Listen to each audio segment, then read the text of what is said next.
Shalom teman-teman yang dikasih dalam nama Tuhan Yesus Kristus.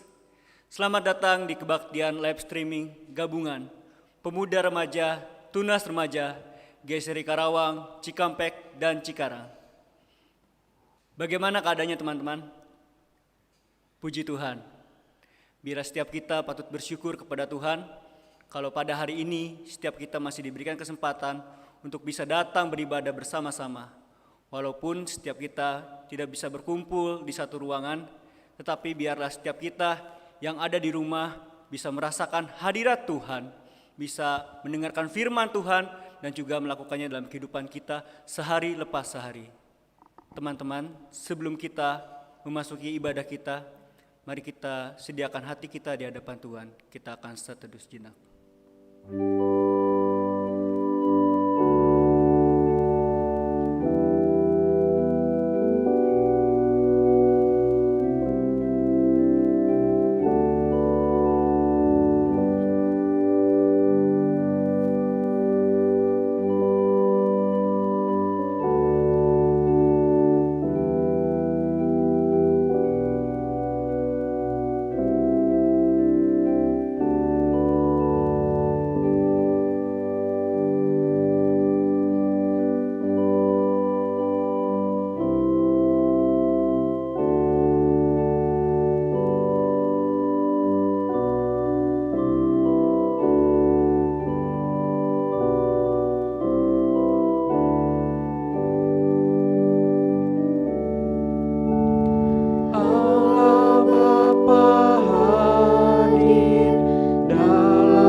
Kita ialah datangnya dari Tuhan yang menjadikan langit dan bumi. Dalam nama Allah Bapa, Allah Anak, dan Allah Roh Kudus kita mulai kebaktian pada sore hari ini. Amin. Teman-teman, mari kita datang ke hadirat-Nya. Mari kita datang sujud menyembah Dia. Dia yang termanis, Dia yang terindah, tiada lutut tak bertelut. Marilah kita datang ke hadirat-Nya. Kita nyanyikan pujian kita yang pertama. Saya undang semuanya untuk bangkit berdiri. Kita nyanyikan pujian, Kau yang terindah.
Kasih setiamu kepadaku,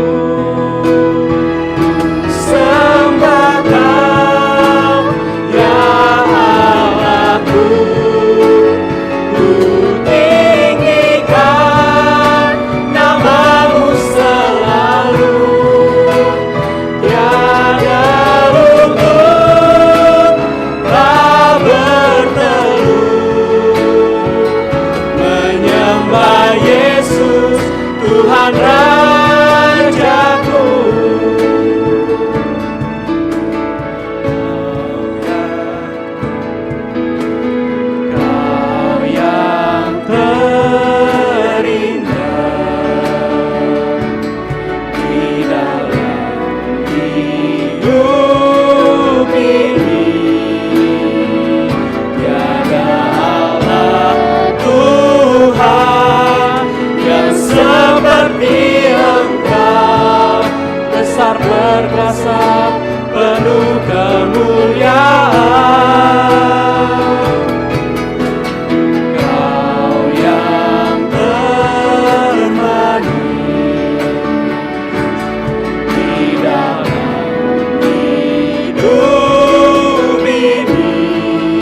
Bapa kami yang di dalam surga, sekali lagi kami mengucap syukur Tuhan, kalau pada hari ini setiap kami masih bisa diberikan kesempatan untuk datang beribadah Tuhan.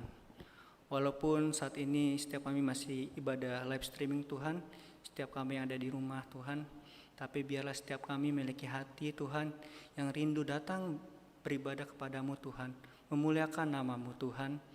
Terlebih lagi setiap kami pun bisa merenungkan firman Tuhan dan juga dapat membagikannya dalam kehidupan kami sehari lepas sehari Tuhan.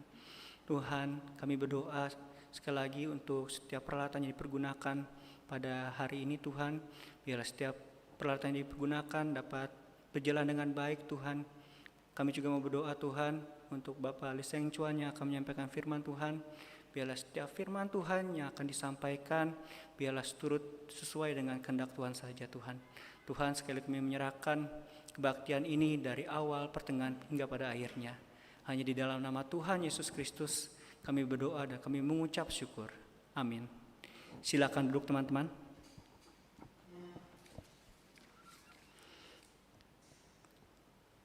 Saat ini kita akan membaca Alkitab kita. Pembacaan Alkitab pada hari ini diambil dari Mazmur yang 150. Mazmur 150. Ayat yang pertama sampai ayat yang ke-6. Kita akan baca dari ayat yang pertama. 1, 2, 3. Haleluya.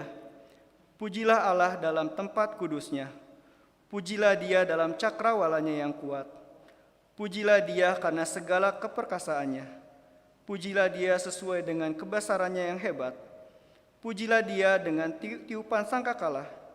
Pujilah Dia dengan gambus dan kecapi. Pujilah Dia dengan rebana dan tari-tarian. Pujilah Dia dengan permainan kecapi dan seruling. Pujilah Dia dengan ceracap yang berdenting. Pujilah Dia dengan ceracap yang berdentang. Biarlah segala yang bernapas memuji Tuhan. Haleluya. Biarlah setiap kita yang sudah membaca terlebih dapat merenungkannya dalam kehidupan kita sehari lepas sehari. Teman-teman, tiba saatnya kita akan masuk dalam doa pengakuan dosa. Biarlah setiap kita mau datang ke hadiratnya dengan hati yang hancur. Mungkin melalui setiap dosa-dosa yang sudah kita lakukan, ucapan kita, pikiran kita, ataupun tindakan kita. Mari kita datang ke hadiratnya. Kita akan menyanyikan pujian dari NKI nomor 73, Seadanya Ku Datang.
kepala,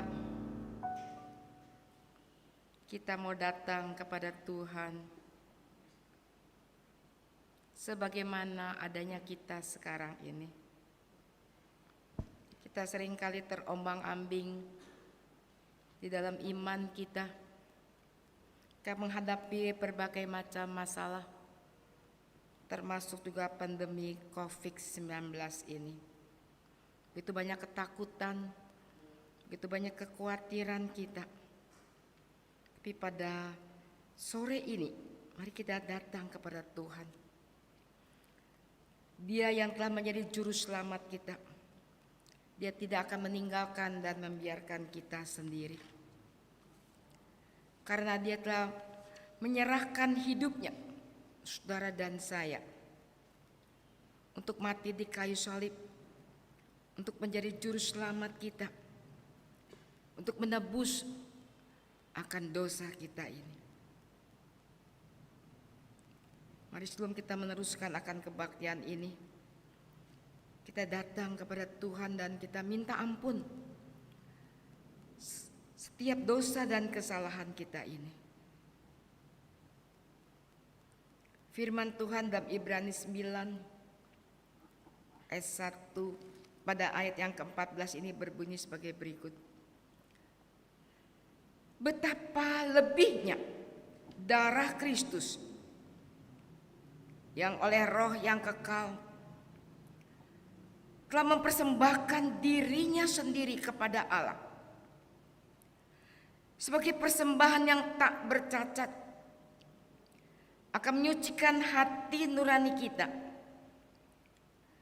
dari perbuatan-perbuatan yang sia-sia, supaya kita dapat beribadah kepada Allah yang hidup.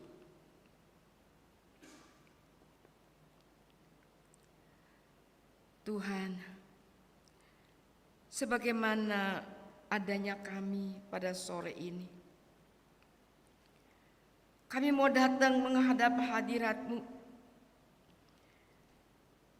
dengan semua yang telah kami lakukan, kami katakan, kami pikirkan, yang sungguh-sungguh telah menyakiti hati-Mu dan sesama kami.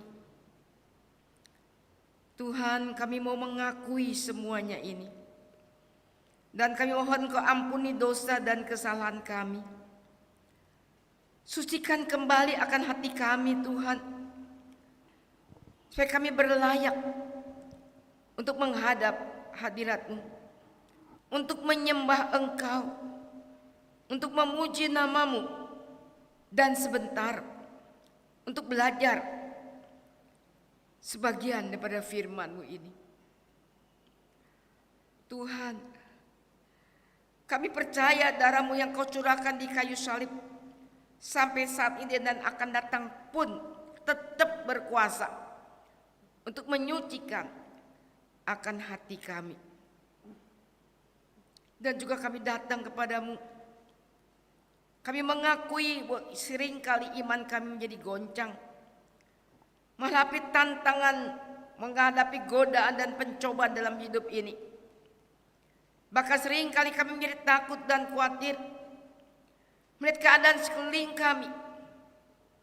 Dalam keadaan saat ini dengan pandemi COVID-19 ini yang masih merebak di seluruh dunia ini, termasuk Indonesia. Ya Tuhan, tolonglah kami. Ajarlah kami untuk menengadah pada Engkau dan memandang pada Engkau, untuk melihat bahwa Engkau tidak pernah meninggalkan dan membiarkan kami sendiri. Tolonglah kami, karena Engkau yang begitu mengasihi kami. Engkau telah korbankan hidupmu di kayu salib menjadi juru selamat kami. Biar itu menolong kami, menarik kami, untuk kami hidup lebih dekat kepada Engkau dan belajar menyerahkan segala khawatir kami kepadamu. Karena hanya Engkau lah yang memperdulikan akan kami. Terima kasih Tuhan. Terima kasih Tuhan untuk kasih setia yang tidak pernah berubah. Terima kasih Tuhan untuk belas kasihan Kau masih berikan kepada kami saat ini. Terima kasih juga Tuhan untuk anugerah yang begitu ajaib, yang selalu berada bersama kami, bahkan yang telah kami alami dalam hidup ini. Biarlah Tuhan itu mendorong kami untuk kami mau hidup, bahwa hati kami dengan hati-Mu boleh berpadu, dan hati kami boleh selalu melekat kepadamu Tuhan. Karena ini menjadi satu kekuatan bagi kami untuk menang menghadapi setiap pencobaan dan godaan. Terima kasih Tuhan Yesus. Terima kasih Tuhan untuk pengampunan yang Kau berikan kepada kami. Kami sangat bersyukur kepadamu.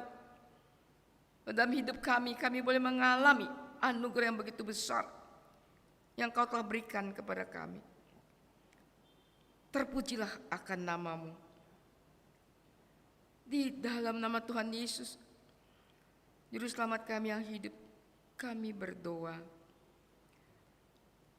Amin. Silakan duduk kembali saudara sekalian. Meresponi akan kebaikan Tuhan, akan kasih setia Tuhan, akan belas kasihan limpahkan pada saudara dan saya. Di mana kita diberi kesempatan selalu mengalami anugerah yang begitu ajaib daripada Tuhan Yesus. Mari kita memuji Tuhan, pujian NKI 229. Ajaib anugerah Yesus, ayat ke-1, ke-2, dan ke-3.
bukan? Anugerah Tuhan yang ajaib. Nah, saudara dan saya yang telah menerima Yesus Juru Selamat pribadinya, kita boleh merasakan dalam hidup kita ini betapa besar kasih Tuhan kepada saudara dan saya. Lalu apa respon kita kepada Tuhan yang begitu mengasihi kita, kepada Tuhan telah mengorbankan hidupnya untuk kita semua, kepada Tuhan yang meninggalkan sorga yang mulia untuk menjadi juru selamat kita ketika mati di kayu salib. Apa respon kita terhadap kasih Tuhan yang begitu agung, terhadap anugerah yang begitu ajaib? Dalam Matius 22 ayat 37 yang merupakan ayat petunjuk hidup baru bagi kita sekalian, berbunyi sebagai berikut.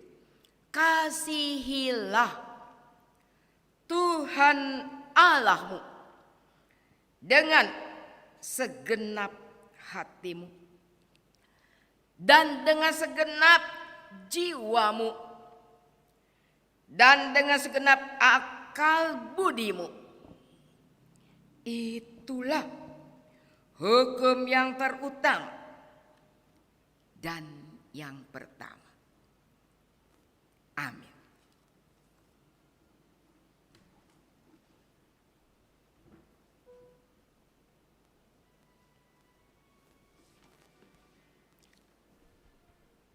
Teman-teman, tiba saatnya kita akan menghafalkan ayat hafalan kita pada minggu ini, diambil dari Matius 7 ayat yang ke-7. Kita akan bacakannya sebanyak 2 kali, teman-teman. Matius 7 ayat yang ke-7. 1, 2, 3. Mintalah, maka akan diberikan kepadamu. Carilah, maka kamu akan mendapatkan. Ketuklah, maka pintu akan dibukakan bagimu. Sekali lagi teman-teman. 1, 2, 3. Mintalah, maka akan diberikan kepadamu. Carilah, maka kamu akan mendapatkan. Ketuklah, maka pintu akan dibukakan bagimu. Amin teman-teman. Biarlah setiap kita bukan saja menghafalkan, tetapi biarlah ayat hafalan kita bisa menjadi kekuatan kita menghadapi keseharian kita sehari lepas sehari, teman-teman. Teman-teman, sebentar kita akan mendengarkan firman Tuhan yang akan disampaikan oleh Bapak Lee Seng Chuan. Sebelumnya kita akan menyanyikan pujian, Tuhan penuhkanku dengan firman-Mu.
Kita siapkan hati kita, mari kita berdoa.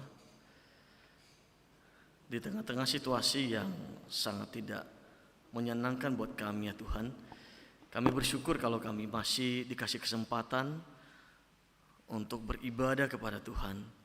Karena kami tahu bahwa hanya Tuhanlah satu-satunya jawaban, satu-satunya penolong di dalam hidup kami. Berfirmanlah kepada kami ya Tuhan, berkata-katalah secara pribadi kepada kami, supaya kami boleh beroleh kekuatan yang baru untuk menghadapi hidup yang ada di depan. Terima kasih Tuhan, hanya di dalam nama Yesus Kristus kami bersyukur dan berdoa. Amin. Shalom, selamat sore teman-teman semua. Ya, situasi seperti ini memang agak spesial sekali nih. Jadi kalau di saat-saat menyenangkan, saya pikir beriman itu gampang. Tapi saat-saat sulit seperti ini, kata iman ini menjadi sesuatu yang secara teori gampang, tapi kalau kita mau praktekkan dalam hidup kita sehari-hari, bukan sesuatu yang mudah. Tapi kita bisa lakukan bersama Tuhan. Mari kita buka Alkitab kita dari Matius pasal 6 ayat 25 sampai 34. Ya. Matius pasal 6 ayat 25 sampai 34. Kalau sudah ketemu kita akan baca bersama-sama teman-teman. Matius pasal 6 ayat 25 sampai 34. Kita mulai dari 25. Hal kekhawatiran 1, 2, 3. Karena itu aku berkata kepadamu, janganlah khawatir akan hidupmu, akan apa yang hendak kamu makan atau minum, dan janganlah khawatir pula akan tubuhmu, akan apa yang hendak kamu pakai. Bukankah hidup itu lebih penting daripada makanan, dan tubuh itu lebih penting daripada pakaian? Pandanglah burung-burung di langit yang tidak menabur dan tidak menuai, dan tidak mengumpulkan bekal dalam lumbung, namun diberi makan oleh Bapamu yang di surga. Bukankah kamu jauh melebihi burung-burung itu? Siapakah di antara kamu yang karena kekhawatirannya dapat menambahkan sehasta saja pada jalan hidupnya? Dan mengapa kamu khawatir akan pakaian? Perhatikanlah bunga bakung di ladang yang tumbuh tanpa bekerja dan tanpa memintal. Namun aku berkata kepadamu, Salomo dalam segala kemegahannya pun tidak berpakaian seindah salah satu dari bunga itu. Jadi jika demikian Allah mendandani rumput di ladang yang hari ini ada dan besok dibuang ke dalam api, tidakkah ia akan terlebih lagi mendandani kamu, hai orang yang kurang percaya? Sebab itu janganlah kamu khawatir dan berkata, apakah yang akan kami makan? Apakah yang akan kami minum? Apakah yang akan kami pakai? Semua itu dicari bangsa-bangsa yang tidak mengenal Allah. Akan tetapi Bapamu yang di surga tahu bahwa kamu memerlukan semuanya itu. Tetapi carilah dahulu kerajaan Allah dan kebenarannya, maka semuanya itu akan ditambahkan kepadamu. Sebab itu janganlah kamu khawatir akan hari esok, karena hari besok mempunyai kesusahannya sendiri. Kesusahan sehari cukuplah untuk sehari. Beberapa waktu yang lalu, mungkin sekitar 1 bulan yang lalu, ada seorang teman WA kepada saya. Dia tulis begini, dia bercerita bahwa dia, karena anak-anaknya lagi sekolah online di rumah, maka mau tidak mau butuh kuota, betul ya teman-teman ya. Nah, saya pikir waktu itu kalau kuota itu gampang ya, semua orang pasti tiap hari main internet pasti punya kuota deh. Nah, waktu itu saya merasa bahwa itu sesuatu yang bukan masalah sebenarnya. Tapi ternyata belakangan ini saya baru tahu ketika saya kemarin ini banyak keluar kota, dan waktu saya pulang saya diceritain begini. Istri saya bilang begini, kamu tahu nggak? Ternyata satu anak itu bisa menghabiskan kuota untuk sekolah ya. Itu kira-kira 1 giga satu hari. Saya nggak tahu benar atau beda ya mungkin ya, tapi rata-rata 1 giga satu hari. Berarti kalau 25 hari atau 22 hari berarti 22 giga. Betul ya? Nah, kalau pakai MNC atau pakai Speedy atau apapun itu, rata-rata 1 bulan kira-kira mungkin 300.000, kira-kira 200 sampai 300.000. Ya. Mungkin kalau di situasi normal teman-teman, 300.000, 200.000 itu bukan sesuatu yang jadi masalah. Tapi di situasi seperti ini benar-benar uang rupiah sekecil apapun itu sangat berarti saat ini.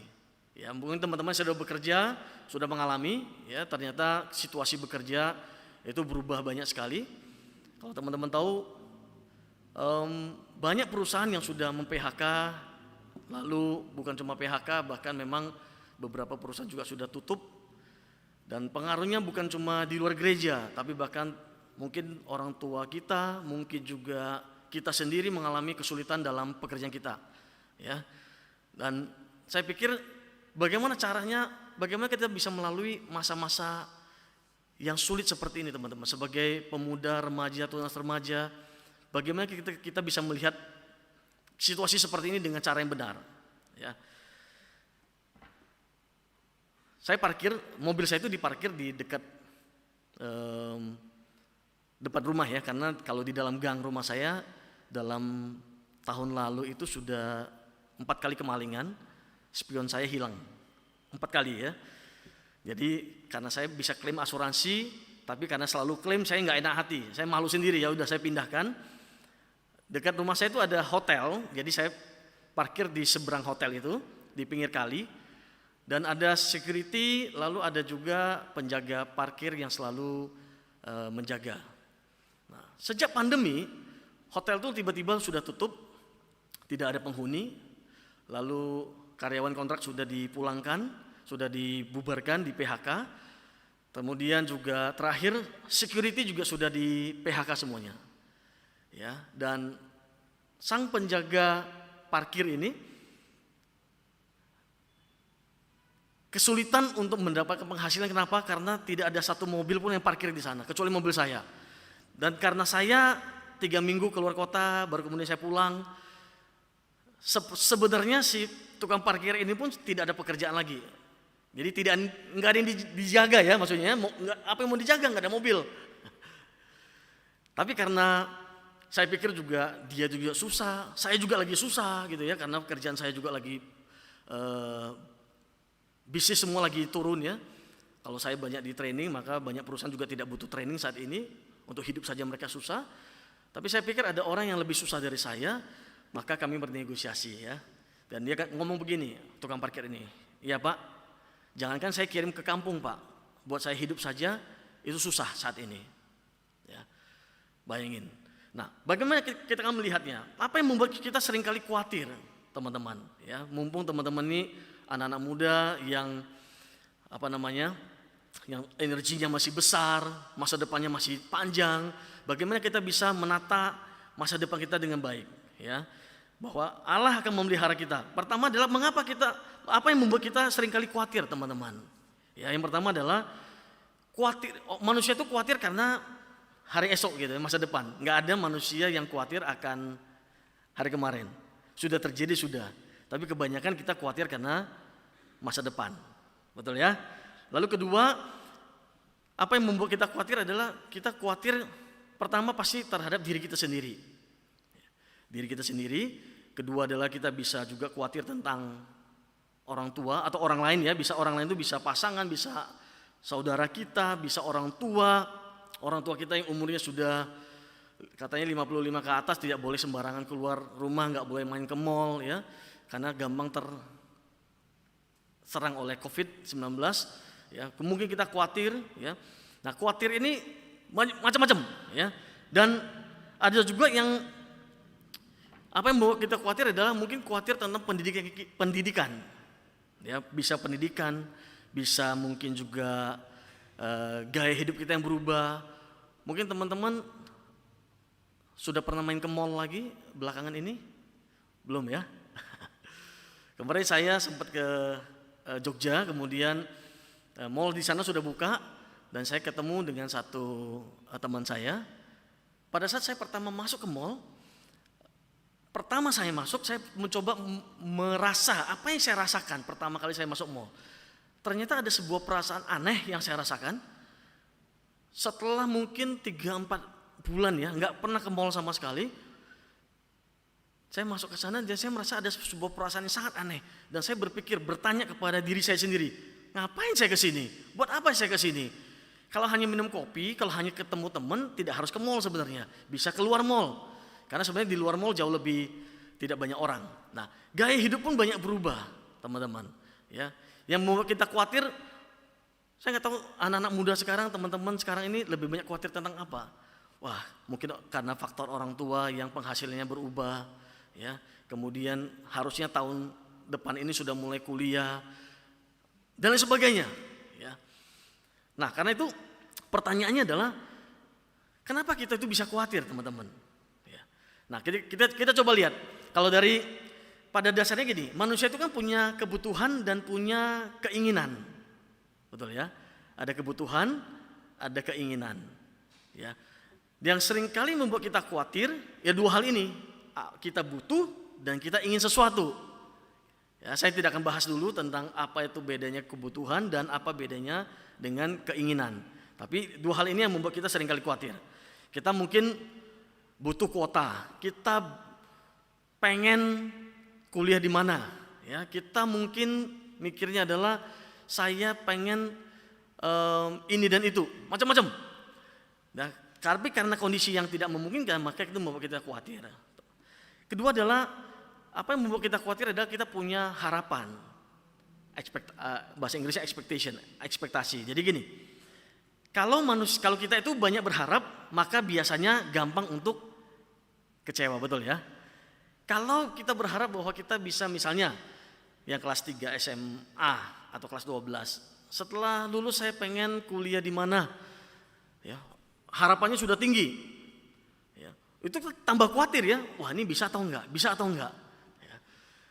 Jadi kalau orang yang harapannya lebih rendah, itu kekhawatirannya biasanya akan lebih rendah, lebih kecil. Oke. Yang berikutnya, yang ketiga, ya. Yang membuat kita khawatir adalah seringkali kita punya standar yang beda-beda, teman-teman.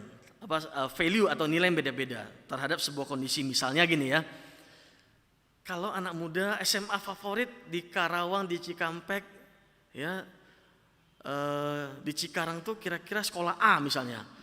Maka rasanya standar saya kalau saya dikatakan siswa atau anak muda yang berhasil, maka saya harus bisa masuk ke SMA ini atau SMP ini atau mungkin universitas ini. Standarnya ada sebuah standar tertentu.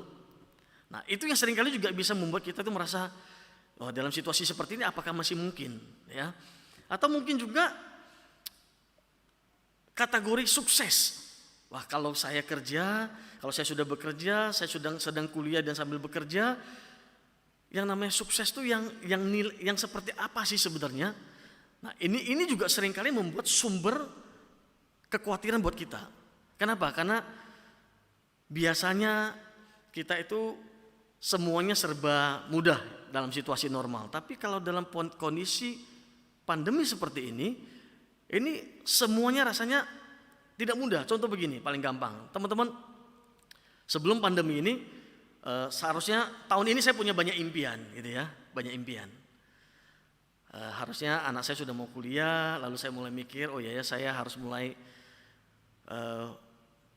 ganti laptop dia. Yang paling sederhana ya, saya harus gantikan laptop dia. Karena laptop yang dia pakai itu sudah saya pakai hampir 10 tahun yang lalu. Saya berikan kepada dia dan dia pakai. Untuk connect ke internet dan segala macam saja sudah susah. Oke. Dalam kondisi normal, gampang buat saya beli laptop. Asal ada training, ada kerjaan saya ngajar di perusahaan, saya bisa belikan dia laptop. Tapi ketika pandemi datang, tiba-tiba nggak usah mikirin laptop, mikirin hidup saya untuk mencukupi hidup sehari-hari saja, itu susah. Kata orang tuh mantap, makan tabungan. Kalau ada tabungan, kalau nggak ada tabungan, harus minjem. Ya. Dan ini yang mungkin membuat saya belajar bahwa ternyata manusia boleh punya impian. Ya, saya pengen ini, saya pengen itu buat anak-anak saya tahun 2020 ini saya pengen ini dan itu, tapi ternyata semuanya hilang. Ya. Ketika sebelum pandemi itu, seminggu sebelumnya, itu saya sudah ketemu satu klien saya dan sudah terhitung uang yang akan saya terima. Ya, kira-kira buat hidup beberapa bulan itu sudah cukup, tinggal tanda tangan. Tiba-tiba pandemi, klien saya bilang, sorry Pak Sincuan, sementara kita tidak bisa lanjutkan kerjasama ini. Saya nggak percaya ya, wah, saya bilang luar biasa. Selama 2 minggu itu, saya agak susah, berpikir bahwa dari mana saya bisa dapatkan penghasilan saya, bagaimana saya bisa menghidupi keluarga saya, istri saya dan anak-anak saya. Nah, mungkin teman-teman yang bekerja mungkin mengalami hal yang sama. Yang masih sekolah mungkin juga mikir, mungkin papa mamamu juga sama, mengalami hal yang sama. Cuma dia nggak cerita, mereka nggak pernah cerita. Tapi mereka mengalami beban yang sangat berat. Mungkin kelihatan wajahnya lagi kusut, ya, tiap malam susah tidur. Nah, itu tanda-tandanya ya, papa mama lagi banyak pikiran. Nah, karena itu, bagaimana cara kita menghadapi situasi seperti ini sebagai anak-anak muda? Ya, pertama mari kita lihat di apa yang kita baca dari Matius. Ya, Matius pasal 6. Yang pertama adalah gini, mari kita mulai kembali lagi mengenal Allah secara dengan benar, teman-teman. Bahwa mari saya bacakan ulang lagi ayat yang ke-25. Yesus berkata demikian, karena itu aku berkata kepadamu, janganlah khawatir akan hidupmu, akan apa yang hendak kamu makan atau minum, dan janganlah khawatir pula akan tubuhmu, akan apa yang hendak kamu pakai. Bukankah hidup itu lebih penting daripada makanan dan tubuh itu lebih penting daripada pakaian? Yang pertama yang saya pelajari ketika saya merenungkan ini adalah kita harus mengenal Allah dengan benar. Artinya begini, kalau Tuhan sudah berjanji, Tuhan sendiri yang berkata bahwa janganlah hendaknya kamu khawatir. Ya, jangan khawatir akan hidupmu. Maka sebenarnya Allah berjanji bahwa Dia akan memelihara hidup kita. Nah, ini hal yang menarik adalah begini. Coba saja ingat begini, mungkin kita sejak mengenal Tuhan, kita pernah mengalami berkali-kali ditolong oleh Tuhan. Berkali-kali kita berjalan bersama Tuhan. Kita lagi susah, kita lagi pengen sesuatu, butuh sesuatu, dan Tuhan jawab kita. Nah, seringkali mungkin saat ini adalah saat yang paling berat dibanding yang kemarin-kemarin. Ya, yang pernah terjadi. Tapi ingatlah bahwa Tuhan kita adalah Tuhan yang sama. Tuhan yang terus memelihara kita. Kalau dulu Dia sanggup menolong kita, maka hari ini pun, sekarang ini pun, tahun ini pun Dia pasti sanggup menolong kita. Kenapa? Karena Dia sudah berjanji. Ya, kalau Tuhan sudah berjanji, maka pegang saja janjinya dan Tuhan pasti akan memenuhi janjinya. Yang saya yakini adalah begini, apapun yang tertulis di Alkitab, teman-teman, itu adalah janji Tuhan buat saya dan buat teman-teman semua. Masalahnya adalah seringkali kita baca Alkitab hanya begitu saja. Kita anggap, oh ya, cuma kata-kata. Tapi mari kita coba mulai melihat bahwa itu memang janji Allah. Apa yang Yesus katakan, itulah janji Dia. Dan Dia pasti penuhi. Kenapa Dia pasti penuhi? Karena Dia Tuhan.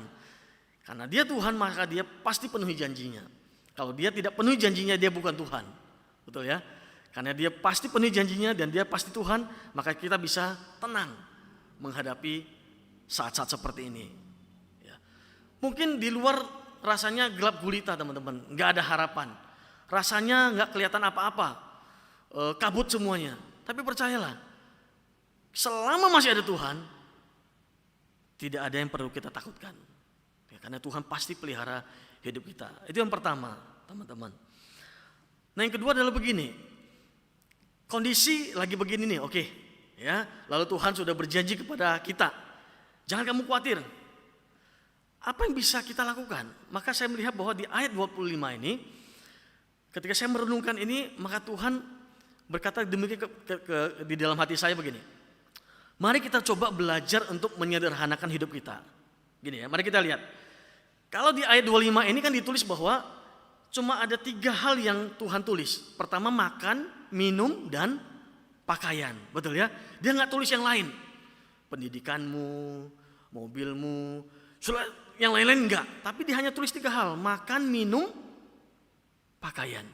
Lalu ketika saya berpikir, Berarti 3 hal ini adalah kebutuhan dasar manusia, bukan keinginan manusia. Ingat ya, makan, minum, pakaian, itulah yang lebih penting, paling mendasar buat kita. Jelas ya, teman-teman.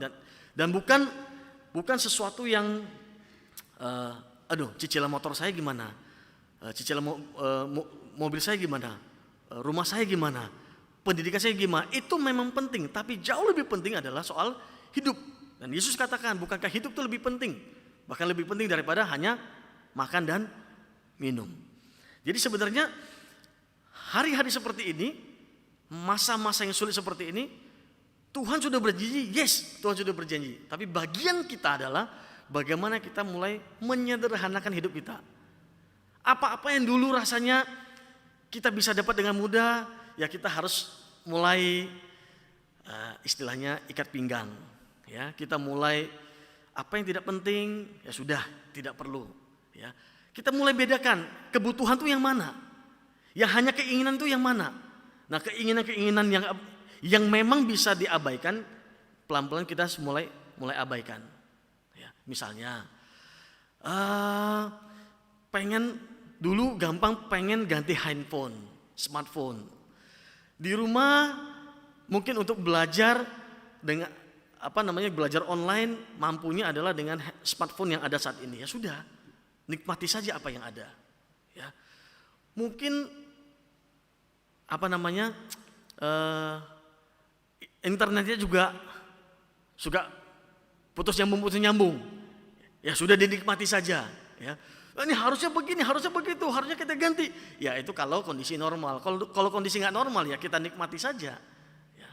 Kenapa? Karena sebenarnya yang seringkali membuat kita pusing adalah kalau kita punya standar yang tinggi. Nah, maksud saya adalah ketika begini teman-teman,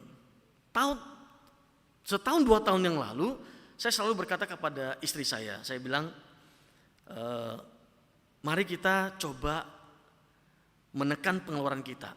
Apa yang tidak penting kita kurangi semuanya, supaya kita bisa nanti lebih mudah untuk hidup dengan penghasilan berapapun.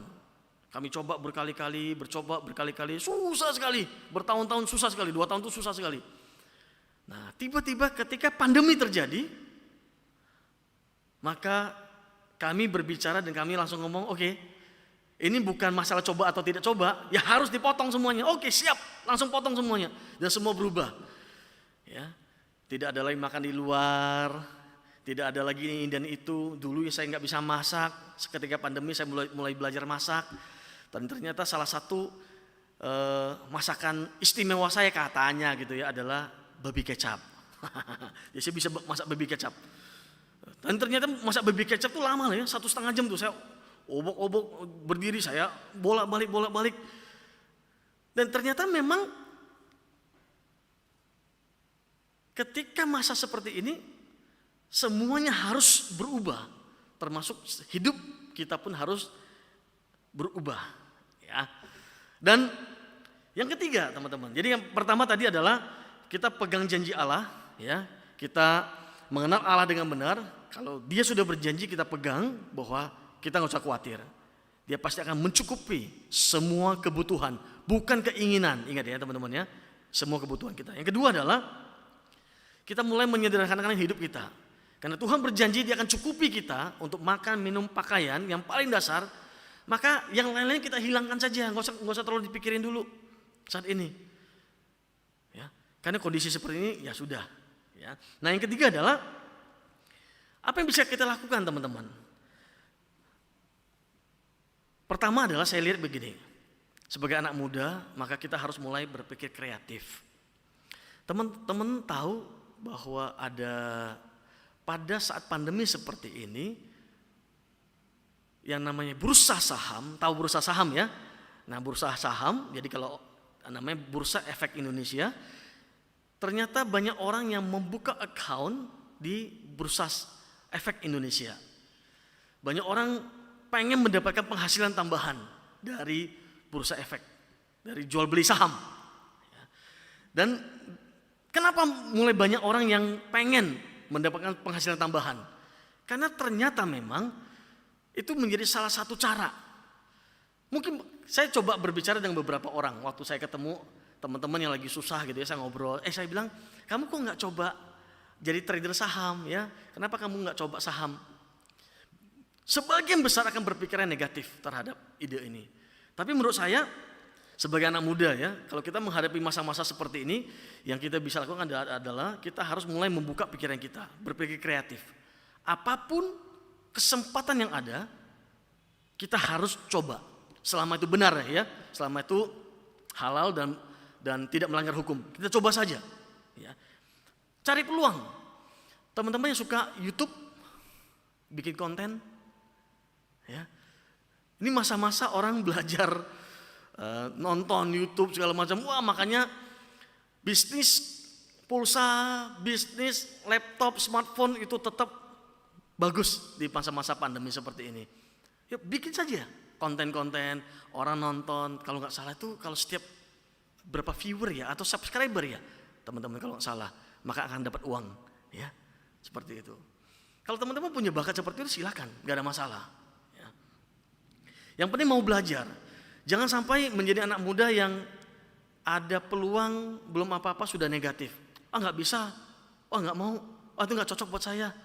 Kayaknya nggak deh, saya mendingan ini aja terus. Teman-teman, dunia lagi berubah ya dengan masa seperti ini. Dan bahkan gelombang kedua, krisis itu akan datang. Ya, cepat lambat kita nggak tahu kapan, tapi akan datang. Ini krisis pertama ini mungkin kita merasa susah saat ini, tapi krisis kedua akan datang lagi. Dan kita harus lebih siap lagi teman-teman. Ya.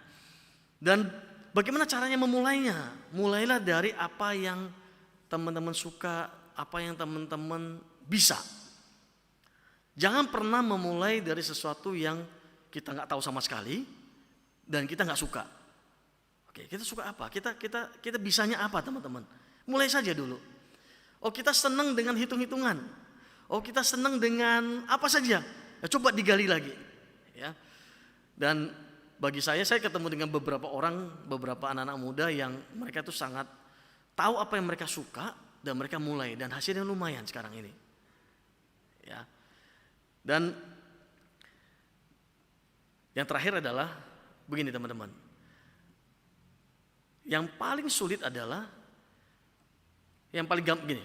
Saya balik ya, yang paling gampang adalah ketika kita lagi punya segala sesuatu, maka kita gampang untuk menikmati hidup kita. Ya. Nah, di saat-saat seperti ini justru kita mulai mengecek value hidup kita, nilai hidup kita. Jangan-jangan yang membuat kita tidak bisa menikmati berdamai dengan kondisi hari ini, kita susah bersuka cita adalah karena standar kita yang agak tinggi. Misalnya begini, kalau teman-teman biasanya setiap bulan dengan 500.000 saja cukup, ya, maka ketika penghasilan 3 juta, ya, hidup dengan 500.000 cukup, 5 juta penghasilan, 500.000 tetap cukup. Ketika terjadi pandemi, penghasilan turun jadi 2,5 juta, 500 juga cukup. Ini hidup yang nikmat. Ya. Jadi jangan pernah mengubah gaya hidup kita, berapapun penghasilan kita. Apalagi kondisi seperti ini kita mulai melihat kembali. Jangan-jangan ada nilai hidup kita yang agak keliru. Ya. Misalnya begini, saya kasih contoh gampang. Kemarin saya habis meeting dengan teman gitu ya. Ada yang menarik begini. Satu teman saya, dia datang meeting ini, dia ini bisnisnya lumayan, omset dia kira-kira setahun tuh 260 miliar kira-kira ya dalam setahun. Lalu dia ini bawa mobilnya adalah dia bawa mobil Mitsubishi Eclipse. Jadi SUV-nya Mitsubishi, kira-kira mungkin harganya sekarang ini 450 sampai 500 juta kira-kira ya. Harganya segitu. Lalu ada satu teman saya lagi yang omsetnya kira-kira setahun tuh kira-kira 100 sampai 150 miliar satu tahun. Ya, ini satu lagi. Nah, dia ini datang dengan membawa mobil harga sekitar 1,5 sampai 2 M. Mobil Lexus yang seri RX 300 itu ya. Saya cuma tahu mobil tapi belum pernah masuk dalamnya, cuma tahu saja. Lalu ketika mulai meeting, ya, yang bawa Lexus ini teman-teman, handphonenya saja sudah handphone terbaru. Samsung yang bisa dilipat itu loh, tahu ya? Yang bisa dilipat, itu saya jarang lihat karena memang saya tahu itu mahal. Kalau nggak salah 30 juta. Betul ya? 30. Istrinya pakai Samsung yang kecil. Saya nggak ngerti itu tipe apa, saya nggak ngerti lagi sekarang. Sejak pandemi saya nggak pengen lihat-lihat begituan. Alergi saya. Kecil. Saya tahu itu mahal pasti. Tasnya saja tas yang ya mungkin sekitar 5 juta. Terus yang menarik dong ya.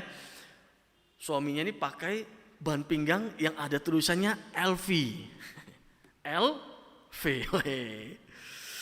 Saya nggak tahu harganya berapa ya. Tapi katanya mungkin 20 juta sampai 10 sampai 20 juta. Istrinya pakai cincin dong. Yang apa? Wih, berlian. Bling bling bling bling ini. Waduh, saya lihat, wah, ngeri juga nih. Oke, ini teman saya yang satunya. Ini dua teman saya. Yang satu lagi pakainya seadanya, ya, pakai baju cuma lengan panjang, ban pinggangnya mungkin harga 500.000, kemudian sepatunya sepatu kets biasa, jomplang gitu ya, jauh banget bedanya. Lalu saya mulai berpikir, dua orang ini sama-sama pengusaha, tapi bisa punya nilai yang berbeda dalam hidupnya. Apakah yang pakai Lexus ini salah? Dia mampu kok, nggak salah buat saya. Tapi pertanyaan saya adalah,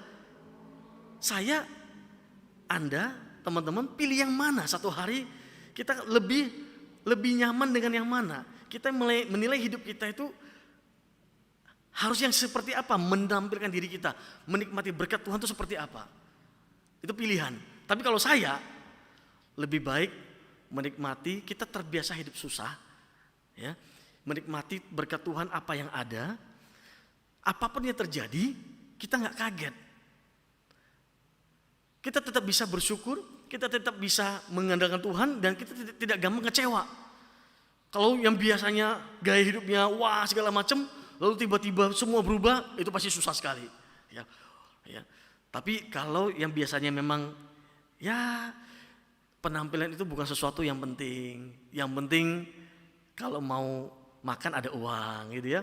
Mau butuh ini ada uang, ya sudah cukup. Nah, mari kita mulai melihat kembali nilai hidup kita. Betul sih Tuhan berjanji akan mencukupi kebutuhan kita. Itu betul sekali. Tapi bagian kita adalah bagaimana kita juga bisa mengatur hidup kita sesuai dengan value yang Tuhan mau, teman-teman. Ya. Apakah kita merasa berharga ketika kita menampilkan diri kita yang wah buat orang lain? Atau sebenarnya karena yang ada di dalam diri kita, ya, bahwa selama Tuhan masih beserta kita, gak usah khawatir apa-apa, teman-teman. Ya. Burung di udara saja Tuhan pelihara. Ya itu kan burung. Pak, itu kan burung, kita kan bukan burung. Lah itu burung yang tidak berharga, sebenarnya tidak lebih berharga dari kita, Tuhan berikan. Masa kan kita enggak sih? Dan teman-teman jangan berpikir, wah ini Pak Singcua ini kesini ini lagi happy-happy. Oh enggak, beberapa bulan ini kepala saya pusing nih. Ya. Tapi saya pun mengimani ini. Kalau Tuhan janji, ya sudah. Dan saya ke Jogja pun itu adalah apa yang bisa saya kerjakan untuk melihat peluang-peluang yang ada, teman-teman. Training sudahlah, itu nanti dulu. Tapi ada beberapa bisnis yang sedang saya kembangkan dengan teman-teman di sana.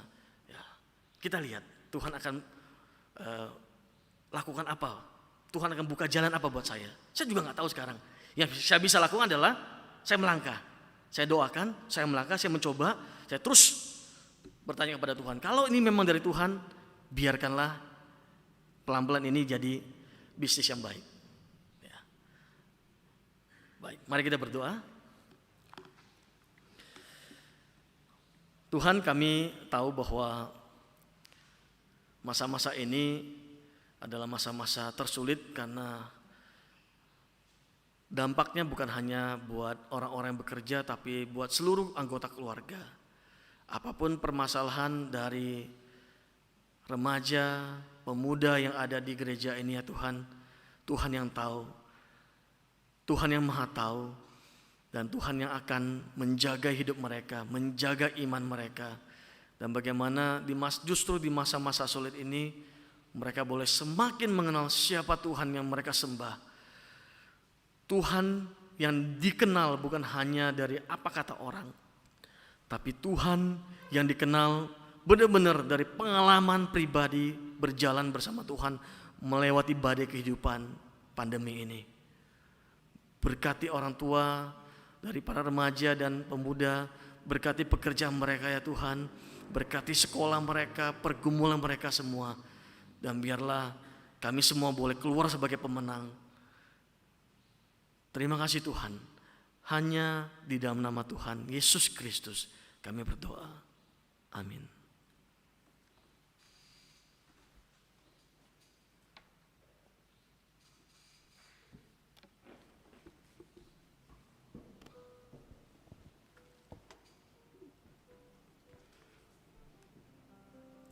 Saudara, mari kita bangkit berdiri bersama-sama. Kita mengatakan pengakuan iman percaya. Aku percaya kepada Allah, Bapa yang Maha Kuasa, Khalik langit dan bumi, dan kepada Yesus Kristus, Anaknya yang tunggal, Tuhan kita, yang dikandung daripada Roh Kudus, lahir dari anak darah Maria, yang menderita sengsara di bawah pemerintahan Pontius Pilatus, disalibkan, mati dan dikuburkan, turun ke dalam kerajaan maut. Pada hari yang ketiga bangkit pula dari antara orang mati, naik ke sorga, duduk di sebelah kanan Allah, Bapa yang Maha Kuasa. Dan dari sana ia akan datang untuk menghakimi orang yang hidup dan yang mati. Aku percaya kepada Roh Kudus, gereja yang kudus dan am, persekutuan orang kudus, pengampunan dosa, kebangkitan tubuh, dan hidup yang kekal. Amin. Silakan duduk kembali Bapak Ibu sekalian.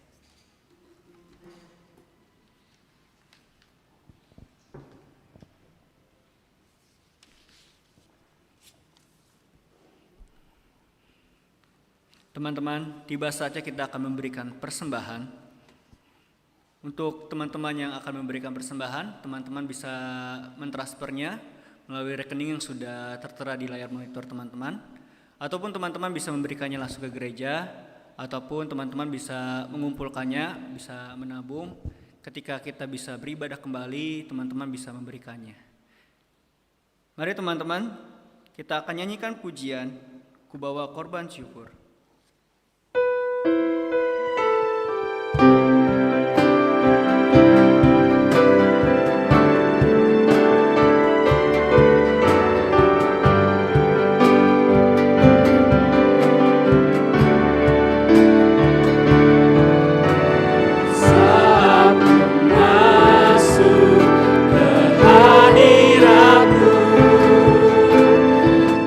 Tersungkur dan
Tuhan baik. Kita nyanyikan puja ini satu kali lagi.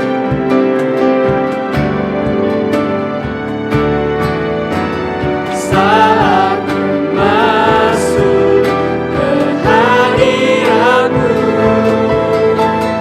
ku tersungkur dan sembah. Ku persembahkan korban syukurku yang terbaik bagimu. Ku bawa korban syukur ke tempat kudus Tuhan. Hatiku limpah dengan syukur, sebab Tuhan baik selamanya. Ku bawa korban syukur ke tempat kudus-Mu Tuhan. Hatiku limpah dengan syukur, sebab Tuhan baik. Oh, sebab Tuhan baik. Oh, sebab Tuhan baik. Mari teman-teman kita masuk di dalam doa. Bapa dalam surga, sekali lagi kami mengucap syukur Tuhan, kalau pada hari ini setiap kami bisa memberikan persembahan Tuhan. Biarlah persembahan yang kami sudah berikan dapat memperluas kerajaan-Mu di gereja ini Tuhan. Kami juga menyerahkan ke dalam tangan Tuhan untuk hamba-Mu Bapak Liseng Chuan yang sudah menyampaikan firman Tuhan. Biarlah setiap kita yang sudah mendengarkan bisa melakukan dalam kehidupan kita sehari lepas hari. Berkati juga pelayanan Pak Liseng Chuan dimanapun Pak Liseng Chuan melayani Tuhan. Menyerahkan semuanya ke dalam tangan Tuhan. Hanya di dalam nama Tuhan Yesus kami mengucap syukur dan kami berdoa. Amin.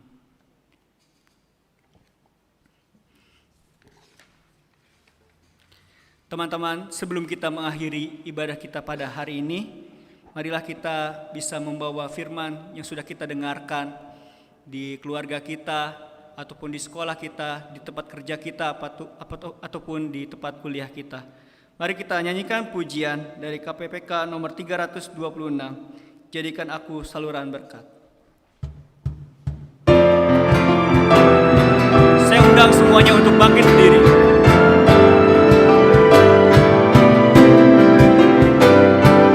Di dalam dunia yang penuh itu, banyak yang keluh kesah. Bawa terangnya ke tempat yang itu, yang susah dihidurkan. Jadikan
dengar doaku dan jadikanku saluran berkat bagi umatnya.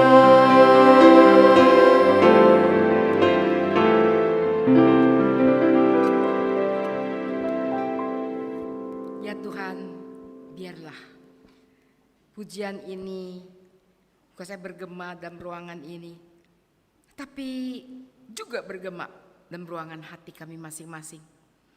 Dan usia yang masih begini muda yang Kau telah berikan kepada kami. Kami rindu Tuhan, setelah kami menang menghadapi setiap godaan, menghadapi segala macam kekhawatiran dan ketakutan untuk masa depan, mana kami mau berpegang kepada firman-Mu. Kami tahu Tuhan, ketika Engkau memberkati kami, berikan anugerah yang begitu luar biasa karena Engkau Tuhan dan Juru Selamat kami yang hidup. Engkau ingin kami juga belajar bagaimana kami bisa mengasihi Engkau dan dinyatakan menghidupkan kami sehari-hari sebagai seorang anak muda, yaitu menjadikan kami saluran berkat bagi banyak orang. Ya Tuhan, Engkau tahu banyak orang sekitar kami yang masih hidup dalam ketakutan dan kekhawatiran untuk masa depan. Tapi Engkau telah berfirman pada kami, kalau Engkau telah menghiasi bunga di padang, ketika Engkau juga telah memberi makan pada burung-burung, apalagi kami Tuhan, ketika rambut kami rontok pun Tuhan hitung semuanya ini. Tuhan tahu apalagi diri kami, karena kami merupakan biji mata-Mu, di mana Engkau selalu pelihara dan jaga kami. Biar itu menguatkan akan iman kami untuk kami terus maju dengan setia mengikut Engkau. Dan akhirnya hidup kami ini yang diberkati Tuhan untuk kami bisa hidup menjadi saluran berkat bagi banyak orang, bagi orang tua kami, bagi kakak dan adik kami, bagi keluarga kami, bagi teman dan sahabat kami, sehingga mereka pun dapat melihat Engkau hidup dalam hidup kami ini, dan mereka pun bisa ikut Engkau dan percaya kepadamu. Terima kasih Tuhan, Engkau sudah berkati akan kebaktian gabungan pemuda remaja terus remaja ini dari awal hingga akhirnya. Terima kasih untuk berkat rohani yang Kau berikan pada kami. Terima kasih untuk kekuatan rohani pula yang Kau sudah beri curahkan kepada kami lewat Roh Kudus-Mu ini. Kami sangat bersyukur semua ini. Dan kami mohon biar Tuhan berkati. Setelah kami selesai mengikuti ibadah pemuda remaja ini, sungguh ada damai sejahtera, sukacita dari sorga memenuhi akan hati kami sekalian. Terima kasih Tuhan untuk berkat yang begitu berlimpah. Di dalam nama Tuhan Yesus, Juru Selamat kami yang hidup, kami berdoa. Amin.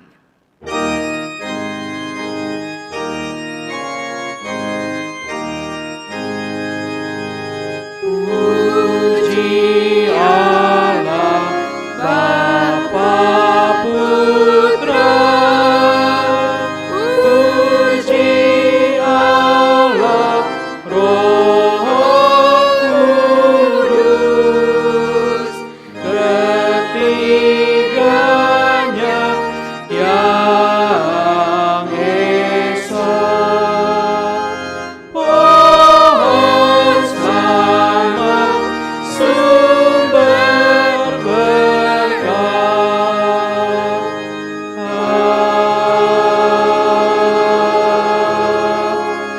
Amin. Sekarang terimalah berkat Tuhan. Biar anugerah Tuhan Yesus Kristus, kasih Allah Bapa, kekuatan, penyertaan dan penghiburan dari Roh Kudus menyertai saudara sekalian mulai saat ini sampai selama-lamanya. Amin.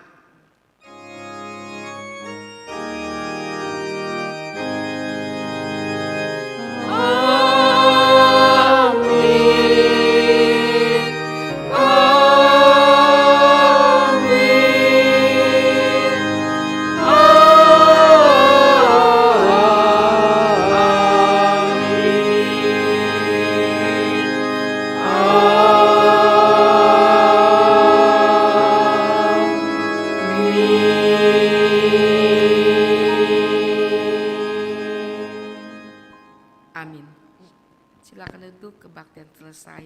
Tuhan berkati.